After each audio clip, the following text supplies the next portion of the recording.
कभी कभी ना ये कल्पना करना बड़ा दिलचस्प लगता है मुझे। मतलब एक तरफ ताड़ के पत्तों पर उकेरी गई 1000 साल पुरानी कोई पांडुलिपि है, हाँ। और दूसरी तरफ एक ऐसा बिल्कुल अत्याधुनिक चुंबक है जो हवा से बिजली बनाने वाले किसी विशाल टरबाइन को घुमा रहा है। दोनों बिल्कुल अलग दुनिया की चीजें हैं ना। बिल्कुल। मतलब पहली नजर में तो इन दोनों चीजों के बीच कोई भी समानता खोजना नामुमकिन सा लगता है।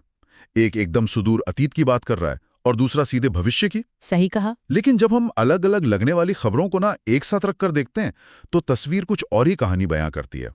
तो आज के इस गहन विश्लेषण में हमारे पास 24 मार्च 2026 के आसपास के जो राष्ट्रीय घटनाक्रम है उनसे जुड़े कुछ बेहद दिलचस्प स्रोत हैं। और इन स्रोतों की सबसे बड़ी खासियत ही यही है कि ये अलग अलग डिब्बों में बंद सूचनाएं नहीं हैं। अक्सर ना लोग ये मान लेते हैं कि संस्कृति, स्वास्थ्य, कृषि और ये जो भारी बुनियादी ढांचा है, ये सब बिल्कुल अलग अलग दिशाओं में चलने वाले विषय। हाँ, मतलब कोई कनेक्शन ही नहीं है। एग्जैक्टली। लेकिन इन स्रोतों का गहराई से अध्ययन करने पर ना एक बहुत ही स्पष्ट पैटर्न उभर कर आता है। अच्छा। ये पैटर्न एक ऐसे राष्ट्र का ब्लूप्रिंट है जो एक ही समय में अपनी जड़ों को भी मजबूती से पकड़ रहा है और तकनीकी मोर्चे पर विदेशी निर्भरता को भी खत्म कर रहा है। तो चलिए फिर इस पैटर्न को डिकोड करना शुरू करते हैं। किसी भी राष्ट्र की जो इमारत है ना, वो उसकी नींव पर खड़ी होती है। बिल्कुल। और हमारे स्रोतों में 23 मार्च का विशेष रूप से उल्लेख किया गया है। ये वो दिन है जिसे हम शहीद दिवस के रूप में मनाते हैं। हाँ, भगत सिंह, राजगुरु और सुखदेव के बलिदान की याद में। बिल्कुल। तो ये हमारी एक तरह से वैचारिक नींव हो गई। लेकिन संस्कृति और इतिहास को सहेजने के मामले में संस्कृति मंत्रालय का एक बहुत ही दिलचस्प कदम सामने आया है, ज्ञान भारतम पोर्टल। हाँ, ये बहुत अहम है। स्रोतों के अनुसार इस पोर्टल पर 1.29 लाख से भी ज्यादा पांडुलिपियां यानी मैन्यूस्क्रिप्ट्स को ना डिजिटल रूप में उपलब्ध कराया गया। और पता है, इस परियोजना का पैमाना और इसका उद्देश्य दोनों ही असाधारण है। कैसे? मतलब ताड़ के पत्तों या भोजपत्र या पुरानी हस्तनिर्मित कागज पर लिखी गई जो ये पांडुलिपियां होती हैं ना, वो बहुत ही नाजुक होती हैं। हाँ, जाहिर है, हजारों साल पुरानी है। तो बिल्कुल। मौसम की नमी, दीमक या महज समय के बीतने के साथ ही ना इनका भौतिक रूप से नष्ट होना करीब करीब तय होता है। और इन पांडुलिपियों में प्राचीन विज्ञान, गणित, खगोल शास्त्र और दर्शन का वो ज्ञान छिपा है जिसे दोबारा नहीं रचा जा सकता। सही बात है। अगर मैं इसे आज की भाषा में समझने की कोशिश करूं तो ये कुछ ऐसा है जैसे पूरी सभ्यता की एक इंटेलेक्चुअल हार्ड ड्राइव का बैकअप लिया जा रहा हो। अरे वाह, क्या बढ़िया तुलना की आप। है ना? मतलब जब कोई भौतिक सर्वर क्रैश होने का खतरा होता है तो हम फटाफट डेटा को क्लाउड पे डाल देते हैं। बिल्कुल सटीक तुलना है। लेकिन इसमें एक और परत भी है। वो क्या? ये जो डिजिटलीकरण है ना, वो सिर्फ बचाने के लिए नहीं है, बल्कि इसे सुलभ बनाने के लिए भी है। हाँ। पहले किसी शोधकर्ता को मान लीजिए कोई विशेष गणितीय सूत्र खोजना है तो उसे देश के किसी कोने में स्थित एक धूल भरी लाइब्रेरी में जाना पड़ता था। हाँ, महीनों लग जाते होंगे। एग्जैक्टली। अब ज्ञान भारतम के जरिए वो ज्ञान दुनिया के किसी भी कोने से एक क्लिक पर खोजा जा सकता है। ये एक तरह से ज्ञान का लोकतंत्रीकरण है। लेकिन यहाँ पर ना मुझे एक बहुत ही दिलचस्प विरोधाभास भी नजर आता है। कैसा विरोधाभास? मतलब एक तरफ तो हम अपनी संस्कृति को सर्वर और डिजिटल क्लाउड में सहेज रहे हैं एकदम शांत और सुरक्षित तरीके से, और ठीक उसी समय हमारे स्रोतों में गोवा में मनाए जा रहे केलबाई देवी के पेच उत्सव जैसी खबर भी है। हाँ, वो भी तो है। तो ये तो एक बहुत ही जीवंत और शोर शराबे वाला पारंपरिक उत्सव है ना, जो सदियों से पीढ़ी दर पीढ़ी बस भौतिक रूप से चला आ रहा है। तो क्या डिजिटल संरक्षण और ये जो पारंपरिक उत्सव हैं, ये एक दूसरे के पूरक हैं? दरअसल बात यह है ना कि संस्कृति कोई ऐसी चीज नहीं है जिसे आप सिर्फ एक म्यूजियम में कांच के पीछे सजा कर रखते हैं। ये एक सांस लेती हुई प्रक्रिया है। गोवा का ये जो पेत उत्सव है वो इस बात का सीधा प्रमाण है कि लोग आज भी उन परंपराओं को जी रहे हैं। अच्छा, तो मतलब थ्योरी और प्रैक्टिकल वाली बात हो गई। बिल्कुल। डिजिटल पोर्टल उस ज्ञान के सिद्धांत यानी थ्योरी को सहेजता है और ये जो उत्सव है वो उस ज्ञान के व्यवहारिक रूप को जिंदा रखते हैं। वाकई एक राष्ट्र के लिए ये संतुलन बहुत जरूरी है। मतलब अतीत के दस्तावेजों को भविष्य की तकनीक से बचाना और वर्तमान में उस संस्कृति का जश्न भी मनाना। बिल्कुल। तो ये तो बहुत ही स्पष्ट करता है कि हमारी सांस्कृतिक जड़ें किस तरह संरक्षित हो रही हैं। लेकिन संस्कृति को जीने वाले जो लोग हैं, यानी हमारा समाज और मानव संसाधन, उनका भविष्य कैसे सुरक्षित हो रहा है? ये एक बहुत जरूरी सवाल है। हमारे स्रोत स्वाभाविक रूप से इसी दिशा में आगे बढ़ते हैं। 24 मार्च को विश्व क्षय रोग दिवस यानी वर्ल्ड टीबी डे के रूप में रेखांकित किया गया है। अक्सर लोग सोचते हैं कि भाई स्वास्थ्य और अर्थव्यवस्था तो बिल्कुल अलग अलग विषय हैं, जो कि एक बहुत बड़ी गलतफहमी है। अच्छा। हाँ, मतलब टीबी केवल फेफड़ों की बीमारी नहीं है। अगर आप इसे अर्थशास्त्र के नजरिए से देखें तो ये एक आर्थिक बीमारी भी है। आर्थिक बीमारी?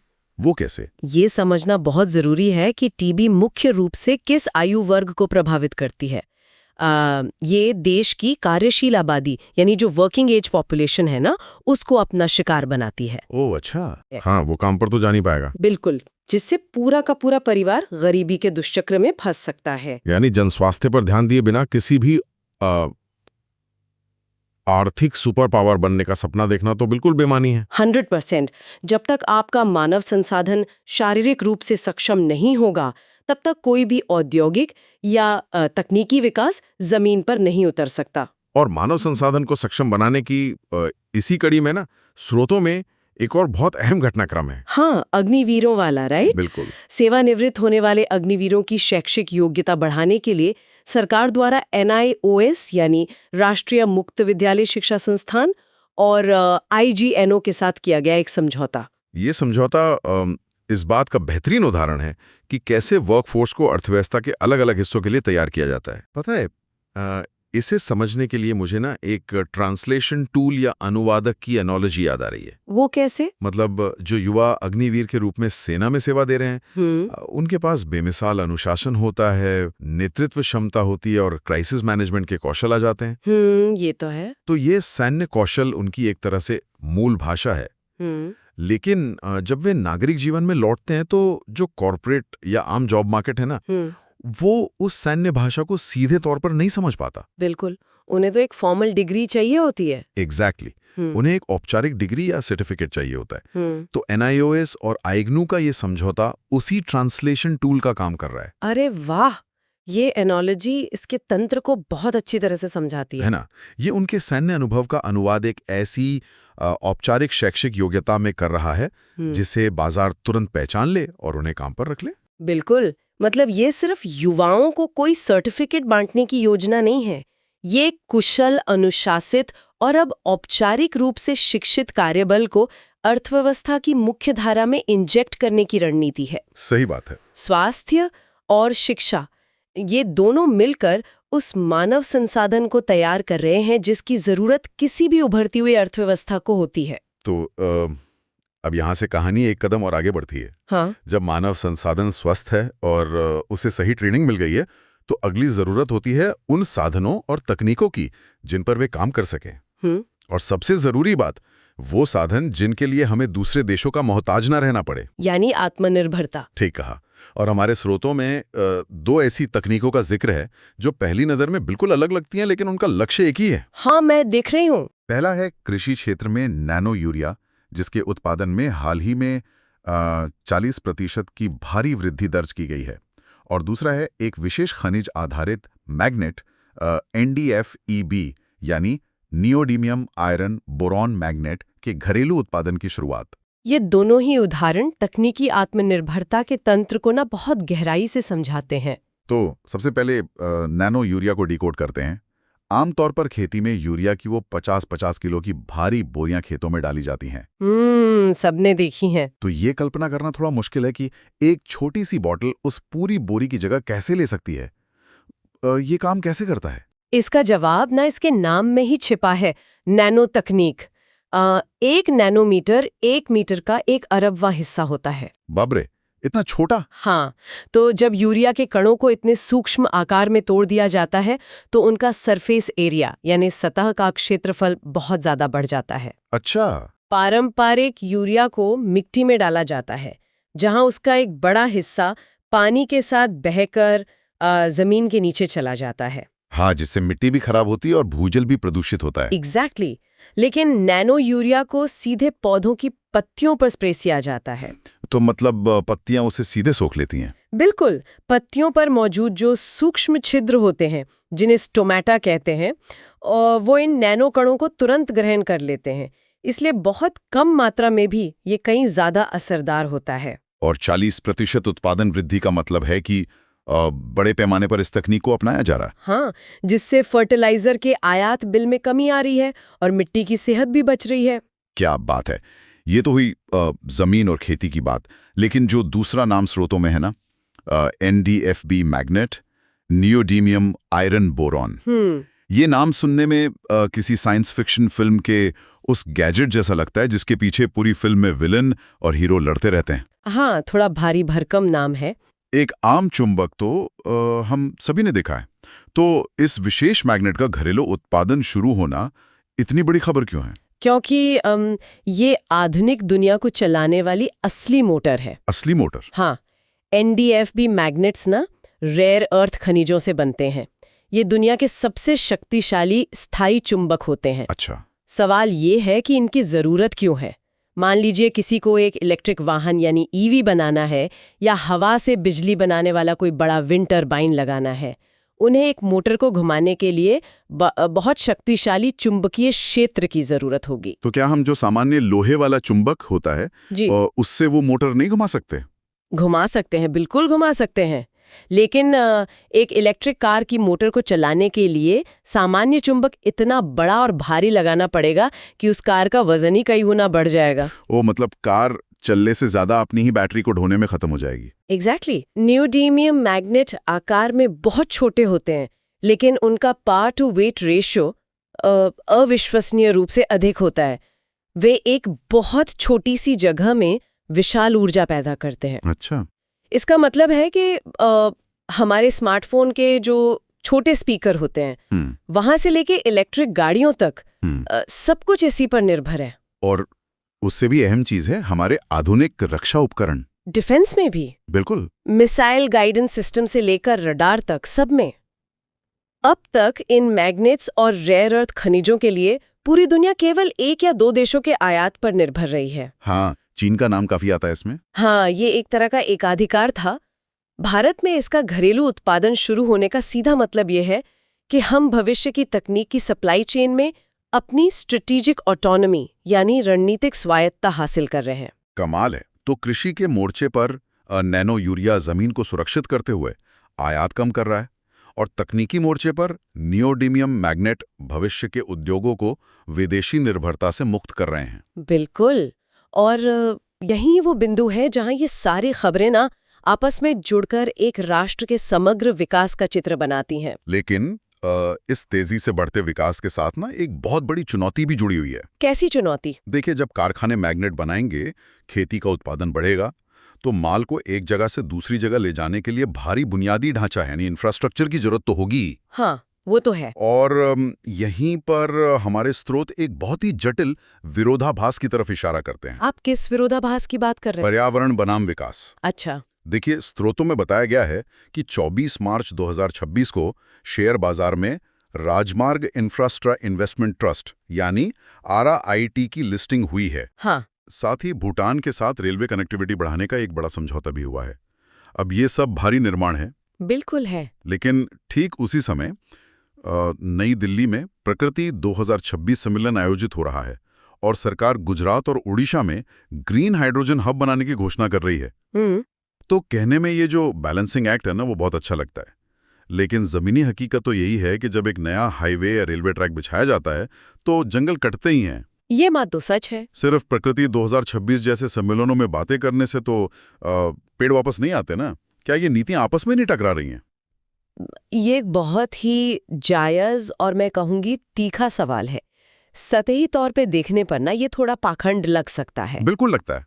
लेकिन अगर हम इसके तंत्र को गहराई से समझें तो ये 21वीं सदी की सबसे बड़ी मजबूरी भी है और उसका समाधान भी है। वो कैसे? सबसे पहले हम इस बुनियादी ढांचे को लेते हैं। RIT आखिर क्या है? ये एक इंफ्रास्ट्रक्चर इन्वेस्टमेंट ट्रस्ट है। ये आम जनता और निवेशकों के पैसे को सीधे राजमार्गों के विकास में लगाता है, जिससे माल की ढुलाई तेज होती है। किसी भी बढ़ती हुई अर्थव्यवस्था के लिए ये धमनियों की तरह है, नर्वस सिस्टम की तरह। भूटान के साथ जो रेलवे लाइन है वो भी उसी कूटनीतिक और आर्थिक जरूरत का हिस्सा है। मतलब हम विकास को पॉज नहीं कर सकते। तो फिर इसमें ये प्रकृति और ग्रीन हाइड्रोजन कहाँ फिट बैठते हैं? यहीं पर समाधान छुपा है। चुनौती यह नहीं है कि हाईवे बन रहे हैं, चुनौती यह है कि उन हाईवेज पर जो ट्रक चलेंगे वे कौन सा ईंधन जलाएंगे। अच्छा। अगर हम पुराने तरीके से विकास करते रहे तो कार्बन उत्सर्जन बिल्कुल बेकाबू हो जाएगा। तो ग्रीन हाइड्रोजन इसी का जवाब है। ये ग्रीन हाइड्रोजन असल में काम कैसे करता है? मतलब क्या ये प्राकृतिक गैस यानी नेचुरल गैस जैसा कुछ है? नहीं, ये उससे कहीं ज्यादा स्वच्छ है। पानी में वो हाइड्रोजन और ऑक्सीजन होती है, ये तो हम जानते हैं। हाँ, H2O। तो इलेक्ट्रोलिसिस नाम की एक प्रक्रिया होती है जिससे पानी में करंट दौड़ाकर हाइड्रोजन को अलग किया जाता है। अब अगर ये करंट कोयले से बनी बिजली से आ रहा है तो वो ग्रे हाइड्रोजन कहलाएगा, जो कि पर्यावरण के लिए अच्छा नहीं है। बिल्कुल। लेकिन गुजरात और ओडिशा के जो ग्रीन हाइड्रोजन हब बन रहे हैं ना, वहाँ तटीय इलाकों में पवन और सौर ऊर्जा का इस्तेमाल करके वो करंट पैदा किया जाएगा। यानी पूरी तरह से नवीकरणीय ऊर्जा का इस्तेमाल करके हाइड्रोजन बनाई जाएगी। एग्जैक्टली। और सबसे बड़ी बात, जब कोई ट्रक या फैक्ट्री इस ग्रीन हाइड्रोजन को ईंधन के रूप में जलाएगी तो उसके साइलेंसर से धुआं नहीं निकलेगा। तो क्या निकलेगा? बाय प्रोडक्ट के रूप में सिर्फ पानी की भाप यानी वाटर वेपर बाहर निकलेगी। अरे वाह! तो जो हाईवे RIT के पैसे से बन रहे हैं उन पर भविष्य में ग्रीन हाइड्रोजन से चलने वाले वाहन दौड़ेंगे। इसलिए विरोधाभास नहीं है, ये एक ट्रांजिशन है। मतलब पुराना बुनियादी ढांचा बन रहा है लेकिन उसे चलाने के लिए बिल्कुल नई और स्वच्छ ऊर्जा तैयार की जा रही है। बिल्कुल। ये दोनों काम ना एक साथ एक ही समय पर होने चाहिए। ये नजरिया वाकई इस पूरी तस्वीर को साफ कर देता है। मतलब ये एक साथ कई मोर्चों पर खेला जा रहा शतरंज का खेल है। और यही प्रकृति 2026 जैसे सम्मेलनों का असली मकसद होता है, इस बात की नीतियां बनाना कि ये ट्रांजिशन कितनी तेजी से और कितने प्रभावी ढंग से लागू किया जाए। तो अगर हम 23 और 24 मार्च 2026 के इन सभी घटनाक्रमों को ना एक धागे में पिरोएं तो कहानी कुछ इस तरह बनती है। ज्ञान भारतम पोर्टल और शहीद दिवस हमारी सांस्कृतिक और वैचारिक जड़ों को सुरक्षित कर रहे हैं, और विश्व क्षय रोग दिवस और जो अग्निवीरों के लिए शैक्षिक समझौते हुए हैं वो ये सुनिश्चित कर रहे हैं कि हमारा मानव संसाधन स्वस्थ रहे और आधुनिक अर्थव्यवस्था की भाषा बोलने के लिए तैयार रहे। फिर नैनो यूरिया और NDFB मैग्नेट का जो घरेलू उत्पादन है वो उस कार्यबल के हाथों में ऐसी तकनीक दे रहा है जो हमें आयात की मजबूरी से बाहर निकालकर पूरी तरह आत्मनिर्भर बना रही है। और अंत में RIT, रेल कनेक्टिविटी और ग्रीन हाइड्रोजन हब ये तय कर रहे हैं कि ये सारी जो प्रगति है ना वो बिना रुके आगे बढ़े, लेकिन पर्यावरण को दांव पर लगाए बिना। यह एक राष्ट्र के निरंतर विकास और संतुलन का एक संपूर्ण चक्र है। वाकई।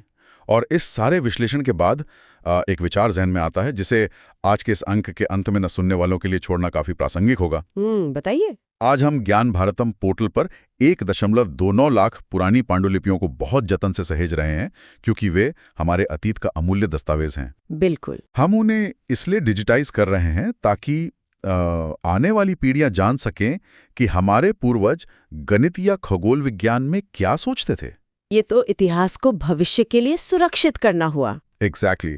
लेकिन जरा इस बात की कल्पना कीजिए, आज हम प्रयोगशालाओं में नैनो यूरिया के मॉलिक्यूल डिजाइन कर रहे हैं, ग्रीन हाइड्रोजन पैदा करने के लिए बड़े बड़े इलेक्ट्रोलाइजर बना रहे हैं और दुर्लभ खनिजों से शक्तिशाली नियोडीमियम मैग्नेट का निर्माण कर रहे हैं। तो आज से 100 या 200 साल बाद भविष्य की पीढ़ियां हमारी इन अत्याधुनिक वैज्ञानिक उपलब्धियों को किस नजरिए से देखेंगी? अरे वाह, ये तो सोचने पर मजबूर करता है ना? क्या ये संभव नहीं है कि जो आज हमारे लिए बिल्कुल कटिंग एज और नई तकनीक है वो कल की ऐतिहासिक पांडुलिपि बन जाए? बिल्कुल हो सकता है। हो सकता है कि सदियों बाद भविष्य के शोधकर्ता किसी नए और उन्नत ज्ञान भारतम पोर्टल पर बैठकर 2026 के इन ग्रीन हाइड्रोजन ब्लूप्रिंट्स और NDFB मैग्नेट के फॉर्मूलों को उसी आश्चर्य और सम्मान के साथ सहेज रहे हों जिस तरह आज हम ताड़ के पत्तों को सहेज रहे हैं। आज का नवाचार ही कल की धरोहर है। बहुत ही खूबसूरत विचार है ये। तो इसी विचार के साथ आज के इस गहन विश्लेषण को यहीं विराम देते हैं। इन स्रोतों के जरिए आज हमने जाना कि कैसे एक राष्ट्र अपने अतीत की नींव पर भविष्य का आसमान छूने की तैयारी कर रहा है। अगली बार कुछ नए स्रोतों और एक नई परत के साथ फिर इस वैचारिक यात्रा पर निकलेंगे। तब तक के लिए इस पर ज़रूर गौर कीजिएगा कि आज आपके आसपास जो कुछ भी घटित हो रहा है उसमें से क्या भविष्य का इतिहास बनने जा रहा है।